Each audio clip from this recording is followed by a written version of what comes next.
झारखंड में आदिवासी संगठन सरकार से कई मांग रहे हैं, लेकिन सरकार देने के लिए तैयार नहीं है और उसी को लेकर लगातार विभिन्न संगठनों के द्वारा बैठक का आयोजन किया गया, विचार मंथन किया गया कि किस तरह से उन्मूलन किया जाएगा। हमारे साथ प्रेम साहिब मुंडा जी है, उनसे बातचीत करते हैं।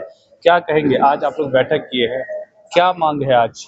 देखिए, आज हम लोग झारखंड समन्वय समिति के आह्वान पर एक भ्रष्टाचार मिटाओ झारखंड बचाओ अभियान के तहत आज हम लोग बैठे थे और यहाँ पर विभिन्न राजनीतिक पार्टी के संगठन के और जन संगठन को लेकर के आज बैठे थे, क्योंकि आए दिन देख रहे हैं कि जेपीएससी का मामला पर समाधान नहीं हो रहा है, बल्कि हम लोग सीबीआई का मांग किया जा रहा है, लेकिन सीबीआई की भी अनुशंसा नहीं की जा रही है। कल छात्र आंदोलन कर रहे थे तो उसको भी शोषण दमन के साथ जो है फूकने नहीं दिया गया। इसका मतलब कहीं न कहीं राज्य में सरकार नाम की चीज नहीं है। हमारे मुद्दे जो हैं स्थानीय नियोजन नीति, कारोबार का अधिकार, समता जजमेंट, पेशा कानून, जमीन लूट और नगरी 2 को लेकर के है। इस मुद्दे को लेकर के आज हम लोग का एक सहमति बनी है कि पूरे राज्य में हम लोग दौरा करेंगे और वो कार्यक्रम 1 नवंबर से लेकर के 15 नवंबर तक चलेगा। उलीहातू से शुरू करेंगे। जितने भी शहादत हुए हैं आदिवासी मूलवासी राज्य में, चाहे बिरसा मुंडा का शहादत हो, चाहे सिद्धू कानू का हो, चाहे नीलांबर पीताम्बर का हो, फूलो झानो का हो, शेख भिखारी का हो, सब जगह ट्रेस करने का काम करेंगे और 15 नवंबर को ही रांची में जमा होकर के, क्योंकि स्थापना दिवस है, उसी समय सरकार से सवालों का जवाब मांगेंगे कि अलग राज्य होने के 26 वर्षों के बाद भी आपने स्थानीय नियोजन नीति क्यों नहीं बनाया, बाहर के लोग आकर नौकरी कर रहे हैं, पेशा कानून सही ढंग से क्यों लागू नहीं किया, रोजगार का अभाव से बाहर जा रहे हैं इसके लिए अपने नीतिगत फैसले क्यों नहीं लिए, समता जजमेंट क्यों नहीं लागू किया। आज एमडीआर जो माइंस मिनरल्स संशोधन हुआ है, समता जजमेंट लागू हुआ होता तो इसकी जरूरत ही नहीं पड़ती।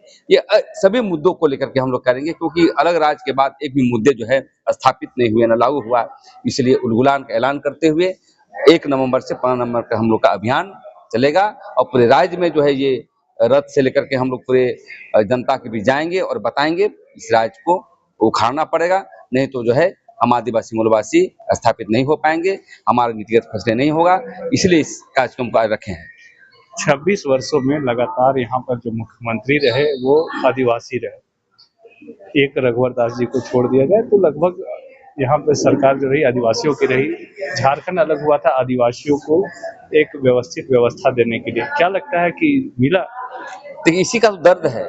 हम आदिवासी लोग मुख्यमंत्री बन जा रहे हैं, बनने के बाद काम नहीं करते हैं, मतलब वोट लेने के लिए अब परिसीमन की लड़ाई हो रही है तो क्या है, आदिवासी को बुलाओ, अभी खनन के विरोध में लागू होगा तो आदिवासी को बुलाओ, तो आदिवासी तो हंस में आंदोलन करता रहा है।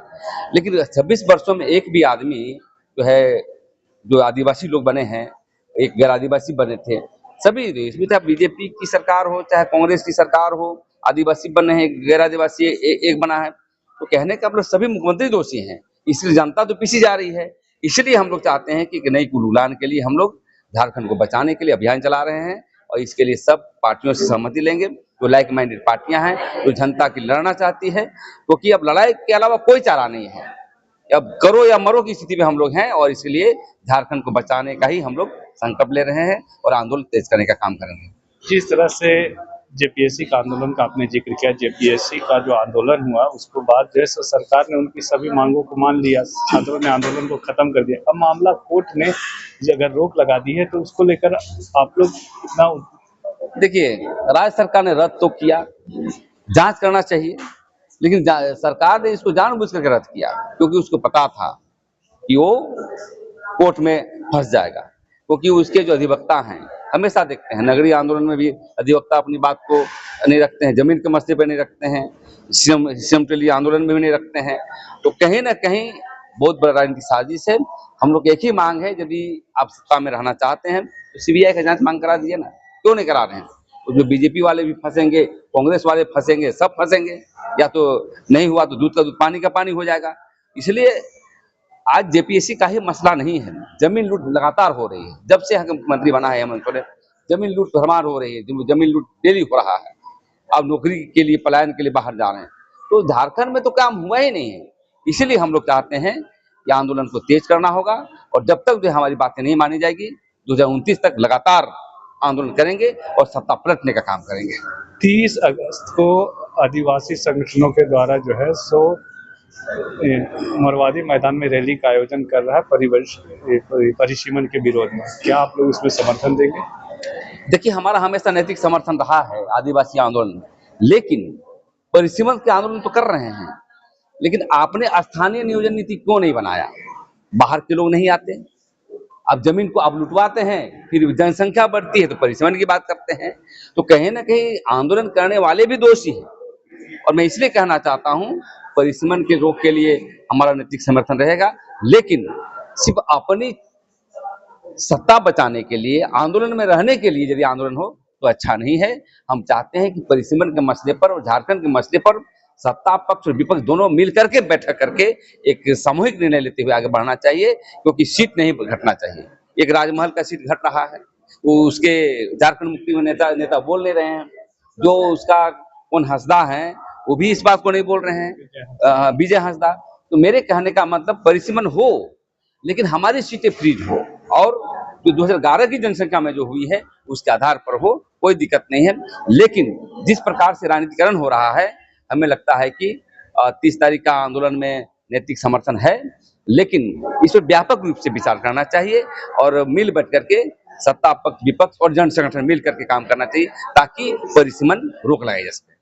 तो कहीं न कहीं अब जो है आदिवासी संगठन विभिन्न मांगों को लेकर आंदोलन की तैयारी कर रहे। एक तरफ जो केंद्रीय सरना समिति अजय तिर्की के अध्यक्ष है, वो उन्होंने ऐलान कर दिया है कि 30 तारीख को उनका मोरवादी मैदान में परिसीमन को लेकर रैली है। पहले तो आप लोगों को, चैनल को जोहार जय धर्मेश, बहुत बहुत धन्यवाद आप लोग को भी कि हर जगह जाके और आप लोग दिखाने का काम कर रहे हैं, जो कि आप लोग के माध्यम से पूरे लोग एक्टिव हो रहे हैं और जानकारी मिल रही है। तो देखिए, आज की बैठक जो थी वो थी कि झारखंड हमारा कैसे बचेगा, इसके मुद्दे पे था। और दूसरा मुद्दा था कि जो छात्रों के ऊपर, वो जो छात्र आंदोलन कर रहे हैं उसके लेकर के। तो मैं सबसे पहले कहना चाहूँगी कि हमारे बड़े बड़े भैया लोग, दादा लोग जो थे, वो लोग सही कहे कि हम लोग को एक ग्रामीण क्षेत्र में जाना है, जो कि ग्राम सभा के तहत, पेशा कानून के तहत हम लोग को कैसे अपने जल जमीन का बात हम लोग करें, कैसे जल जमीन हम लोग बचाए, जो कि जल जंगल से ही हम लोग को पहचान मिला है। और सच में वाकई में सही है कि जल जमीन ही खत्म हो जाएगा तो आदिवासियों को, चाहे यहाँ का मूलवासी हो चाहे आदिवासी हो, यहाँ का सभी चीज खत्म हो जाएंगे। ये है पहला मुद्दा।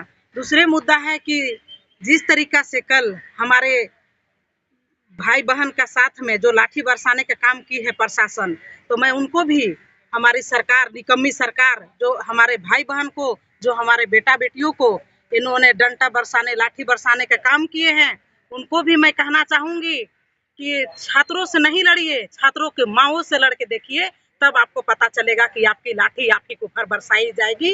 और तमाम माता बहनों से भी कहना चाहेंगे कि जिस तरीके हमारे बच्चे, जिस तरीके हमारे भाई बंधु लाठी खा रहे हैं, हम जैसी माओं को आगे आना चाहिए और खुले चुनौती देना चाहिए कि आपकी लाठी आप ही के ऊपर जवाब देने का काम हम लोग करेंगे।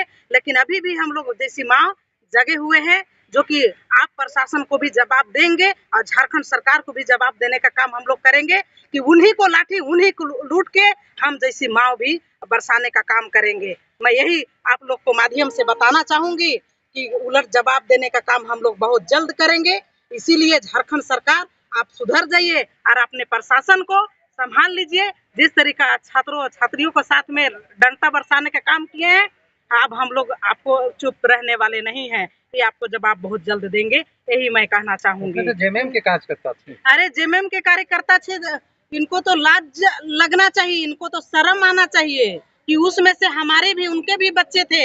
ऐसा नहीं सरकार को बच्चे नहीं थे। एक माँ बाप समझ सकते हैं, हम जैसे महिला समझ सकते हैं कि बच्चे को सुबह से लेके खाना बनाना, खिलाना, स्कूल भेजना कितना मुश्किल होता है। हम जैसा माँ समझ सकते हैं। क्या जो लाठी चार्ज उसमें किए, वो लोग को क्या बच्चे नहीं है? बिना बच्चे के वो हैं कि इस तरीका लाठी बरसाने के काम किए हैं। हमारी छोटी छोटी बच्ची लोग को भी नहीं छोड़े। प्रशासन तरफ से